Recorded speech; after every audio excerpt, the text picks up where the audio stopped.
আসসালামু আলাইকুম রহমতুল্লাহি ওয়া বারাকাতুহু। আজকে baby chicken with baby potato আর উপরে দিলে গন্ডুলের হাতা গার্নিশ দিয়ে একটা কারি রান্নু। আর রান্নার সাথে সাথে আপনারা দেখে নিবা কি কি ইনগ্রিডিয়েন্ট যায়, বুঝছেন? সময় নষ্ট না করে আমি শুরু হয়ে দিই আপনার লাগে। এনিওয়ে তো আইসে আলহামদুলিল্লাহ, বিভিন্ন ধরনের গরম মশলা আছে। আমি আগে গরম মশলাটা চাই দিলাম। বিসমিল্লাহির রহমানির রহিম। গরম মশলা, অনিয়ন, রেড অনিয়ন দিয়ে একটু রান্না বান্না, বুঝছেন? মানে আপনারা দেখাইলাম ও কারণে আর আমরা যেটা প্রবাসে বাড়ি বলা হয়, এটা ইজিভাবে ভেরি ইজিভাবে রাঁধি নিতে হয়। ও রেসিপিটা আমি দেখাইলাম, ও দেখুন কত সুন্দর। ও আন্দাজ মতো দিয়ে দিলাম পেঁয়াজ, এরপরে দেখুন আদা বাটা লাইন করে রাখিয়েছি। আসলে আদা বাটা একটা, এরপরে দিলাম রসুন বাটা, রসুন 2 চামচ, লবণ, সল্ট আন্দাজ মতো, এই সল্টটা দিলাম। দিয়া আপনার এখানে পাড়াটিতে গুঁড়াইয়া কারাইয়া এটা মিনিমাম 20 মিনিটস এটা মোটাই নিউছে। এরপরে আমি স্পাইসটা ওকে।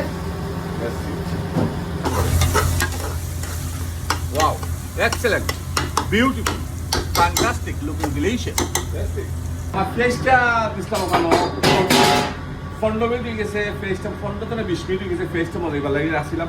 দেখি এখন স্পাইসের সময়, স্পাইস নেই। বিসমিল্লাহির রহমানির রহিম। দেখি একটা অবস্থা।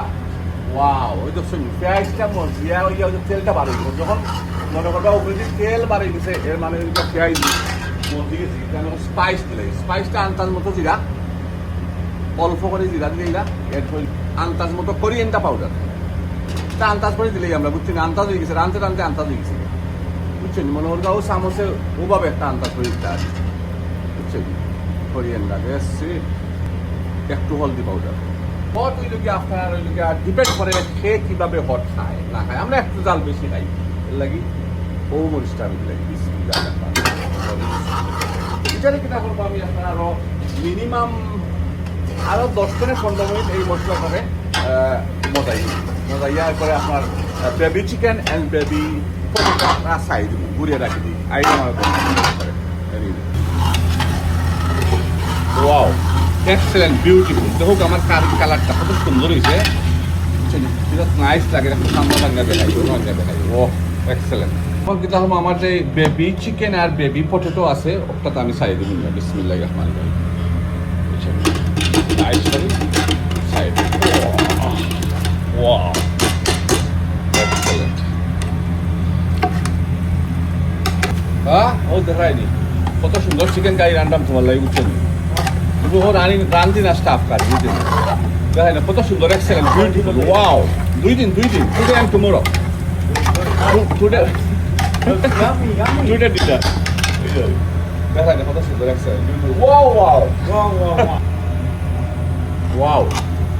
Baby chicken with baby potato. আচ্ছা, চিকেনটা দিলেইছি। এখন চিকেন আর আলুটা মজাইলি আরো 10-15 মিনিট। এরপরে আপনার জুল দিলে, জুল সিট করে রাখবি। আচ্ছা, কত হইতে পারে যে আপনার মনে করো যে বেবি চিকেন আর আলুটা আমি একসাথে কিতা লাইন দিলাম। আসলে দুটোটা একলগে দিলাম, একলগে মজি গেলো, একলগে খসি গেলো, বেশি সময় লাগে না। চিকেন হইতে বেশি সময় লাগে না। চিকেন আর আলু তাল মিলিয়া হয়ে যায়, কুক হয়ে যায়। এটা বহুত এক্সপেরিমেন্ট হয়ে যায়। এটা তখন তোরা গেলাম না, একবারে হয়ে যায়। এনিওয়ে আর সময় লাগবো। আচ্ছা, আমার কারিটার কি অবস্থা আমি দেখি। বিসমিল্লাহির রহমানির রহিম। ও এক্সেলেন্ট। আমি একটু জল দিয়া দিব। আমরা মানুষ বেশি, অনেক বেশি মানুষ, স্টাফ 8-10 জন আছি। আমরা কিন্তু গরম পানি, সামান্য গরম পানি করে রাখছিলাম। এই পানিটা আমি দিলেই বিসমিল্লাহির রহমানির রহিম। লাড়া দেব নাইস করে, লাড়িয়া সারিয়া গুড়িয়া গাড়িয়া তো রাখি। বিলাতি পাতা আমার কিন্তু কারিটা হয়ে গেছে। আপনার মূল্যবান সময় অনেক নষ্ট করছি।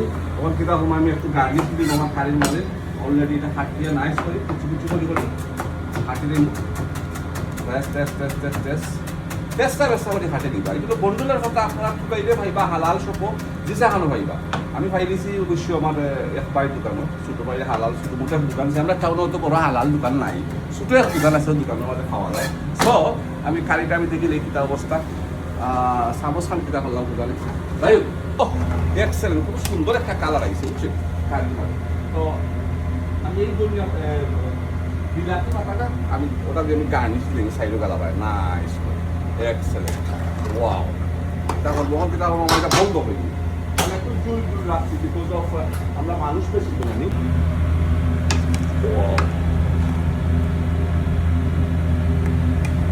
আলু দিয়ে একটা বেবি চিকেন আনছি আজকে যদি আমরা স্টাফ হলে খাই না আজকে রাত্রের খানি মাসাল্লাহ খুব সুন্দর কালার হয়েছে সবর ভিজেখে মজা হইতো খেলেই ভাল লাগে যারা খাওয়ার সময় বলছি বাট একটু জল জল রাখছি সিন্নির কারির মতো ইনশাল্লাহ খুব সুন্দর হয়েছে মাসাল্লাহ